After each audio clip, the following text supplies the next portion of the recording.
What to put in your dating profile. We have the top 10 tips. This is part 2. If you missed part 1 of wondering what to put in your dating profile, I have put a link to part 1 in the description below, where we covered details of profile images and your sense of humor, or lack thereof. Finding your soulmate can lead to a wonderful life. It's not hard to find that special someone using your dating profile as long as you know what should and shouldn't be in there. If you've ever tried your luck on a dating site or app and failed, try going through these tips and revamping your profile to see if it helps improve your odds of finding Mr. or Mrs. Right. Part 2 starts with hobbies and interests instead of clichés. One mistake that a lot of people make when they're filling out a dating profile is that they put whatever they think looks good, sounds funny or romantic, but it isn't really who they are.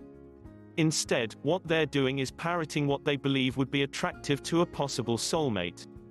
You don't want to do that, and here's why. When you put down the same old hobbies or interests that you think are popular or interesting, then you've just dumped your profile in with thousands of others that are using the same old tired points. That's a quick way to get your profile passed right over. If you put down something like long walks on the beach, that's a cliché. A lot of people say the same thing because taking a walk on the beach is so romantic sounding. If you're honest with your profile, while you might enjoy a walk on the beach, it's not something you spend a lot of time doing. You might not even live near a beach, but you put it because it paints a picture of romance. So what is it that you really do? That's what you need to focus on. You need to talk about that fun hobby that you have or the stuff that really interests you.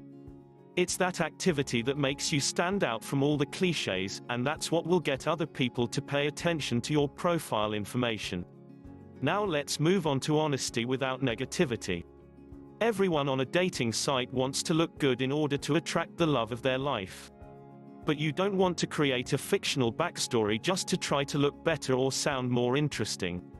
You might not think that your life is all that exciting, but you still want to be honest. For example, don't build yourself up to be a lead singer in a band when all you do is set up the equipment, or a CEO when you're new to a company on the lowest level.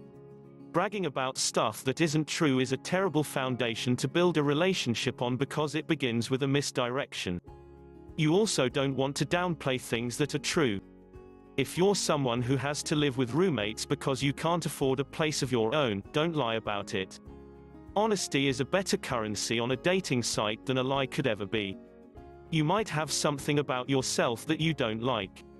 For example, you might be a large person who's working on losing weight and getting fit.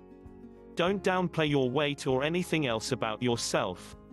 You want to be honest without being negative about it. No one likes a whiner, not even your possible soulmate. If there is something that you don't like, you can still talk about it, but do it in a positive way. You can have a good attitude about things, even if that thing is a negative. Tomorrow in part 3 we discuss your likes and dislikes in life and also your relationships with friends and family. Be sure not to miss it. Thank you for watching, and please feel free to leave a comment below. Here's some other videos which may interest you. Please take a quick moment to subscribe. And click the bell icon so you don't miss out on some awesome giveaways. The material produced in this video is meant as an educational tool and informs viewers that the views, thoughts, and opinions expressed in the text belong solely to the author.